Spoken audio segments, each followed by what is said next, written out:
नमस्कार दोस्तों, आपका स्वागत है हमारे चैनल कहानी 095 में। यहाँ आपको मिलेंगी महाभारत, रामायण और प्रेरणादायक हिंदी कहानियां सिनेमैटिक और इमोशनल अंदाज में। तो अंत तक जरूर देखें, क्योंकि हर कहानी में छुपी है एक बड़ी सीख।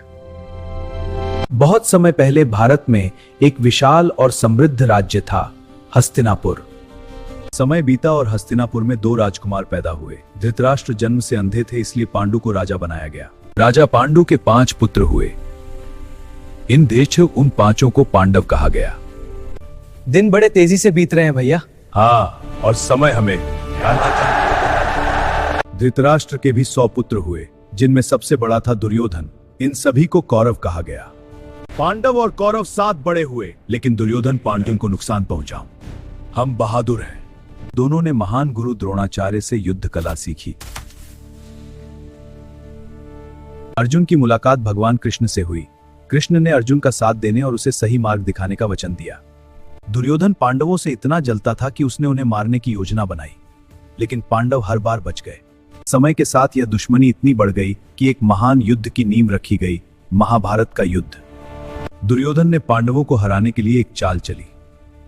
युधिष्ठिर को कोई जुए के खेल स्वीकार था। युधिष्ठिर एक एक करके अपना राज्य मेरा। दुर्योधन ने द्रौपदी का अपमान किया, लेकिन तभी भगवान कृष्ण ने द्रौपदी की रक्षा करो। जुए में हारने के कारण पांडवों को 13 साल का वनवास मिला। 12 साल जंगल में और 1 साल अज्ञातवास। वनवास के दौरान पांडवों ने युद्ध की तैयारी की। अर्जुन ने दिव्य अस्त्र प्राप्त किए। वनवास के बाद पांडवों ने अपना राज्य वापस मांगा। भगवान कृष्ण शांति का संदेश लेकर दुर्योधन राज्य अब मेरा है। दुर्योधन ने कहा, मैं सुई की नोक के बराबर जमीन भी नहीं दूंगा। अब युद्ध तय हो चुका था। कुरुक्षेत्र की भूमि पर दोनों सेनाएं इकट्ठा हुई। अर्जुन ने अपने ही परिवार को सामने देखा और युद्ध करने से डर गया। तभी भगवान कृष्ण ने सबसे ज्यादा दान दिया। यही ज्ञान आगे चलकर भगवद गीता बना। कुरुक्षेत्र की भूमि पर शंख बज उठे। खड़े हो जाओ। भीष्म पितामह अपराजय थे। उनके सामने कोई टिक नहीं पा रहा था। पांडव सेना को भारी नुकसान हुआ। भगवान कृष्ण के मार्गदर्शन से अर्जुन ने पूरी शक्ति से युद्ध शुरू किया।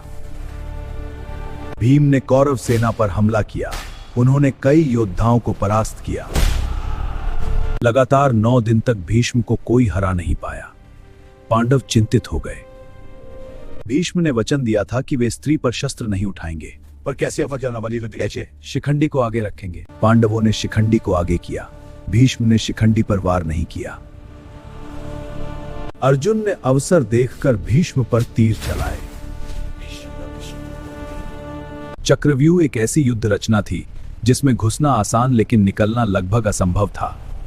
अर्जुन के पुत्र अभिमन्यु ने कहा, मैं चक्रव्यूह में प्रवेश करना जानता हूं और मैं युद्ध करूंगा।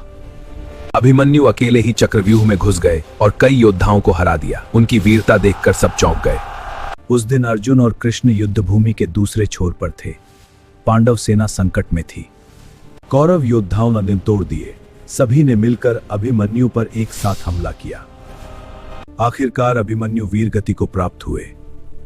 पूरी धरती शोक में डूब गई। जब अर्जुन को यह समाचार मिला, उन्होंने सूर्यास्त को अवतरित कर उठाएंगे। अब युद्ध और भी भयानक होने वाला था। अर्जुन की प्रतिज्ञा क्या पूरी होगी? क्या कौरवों का अंत करीब है? अपने पुत्र अभिमन्यु की कर देंगे। अगले दिन कुरुक्षेत्र में भयंकर युद्ध शुरू हुआ। अर्जुन जयद्रथ तक पहुंचने की पूरी कोशिश कर रहे थे। भगवान कृष्ण अर्जुन के सारथी थे। वे अर्जुन को सही मार्ग दिखा रहे थे। हे अर्जुन, सूर्यास्त का समय करीब आ रहा था।